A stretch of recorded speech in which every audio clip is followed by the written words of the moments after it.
Hi everybody, we're talking about progression boards today. Thanks for joining. My name is Marsha and I'm going to be walking you through the why and how to deploy progression boards. So I'm in my office. If this is your classroom, you'd of course be using your dry erase boards or even the interactive panel or even a poster. You can find more about the different types of progression boards by going to our website, blendedlearningpd.com. Go to our blog. We have tons of examples to showcase what progression boards look like. But first and foremost, what a progression board is a way to keep track of what the students are completing while you're deploying small groups. So while I'm doing small groups, I can keep a pulse on the classroom to see who's getting what done. Why progression boards? Because it gives the students a sense of urgency. It tells them that everybody else is getting work done, so you need to pick up the pace to get work done as well. So let me show you how it works. So I have my dry erase marker, and let's say my name is Jolie. When I get something done and I complete a studio, I'll come over, grab the dry erase marker, and mark it off.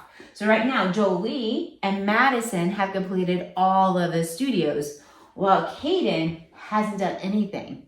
So while I'm doing the small groups, I can quickly say, Caden, what's going on? Why haven't you done anything? Do you need help? Or was Caden absent that day?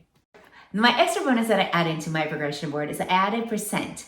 At the end of the day, the students will come back and write in what is a percentage. Like Jeff has 2 out of 4 things done.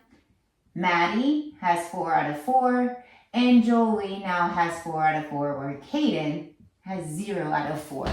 So now we're making them realize the number of things that they have complete. It's kind of like the mini exit ticket reflection as they're leaving. So of course, give them the exit ticket, do a quick little how many things you get done, gives them a sense of accomplishment.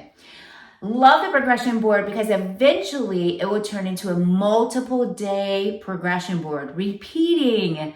This is just your starting zone. This is just getting started with a 1-day progression board. Eventually turn into a 2-day, a 3-day, and even a project progression board.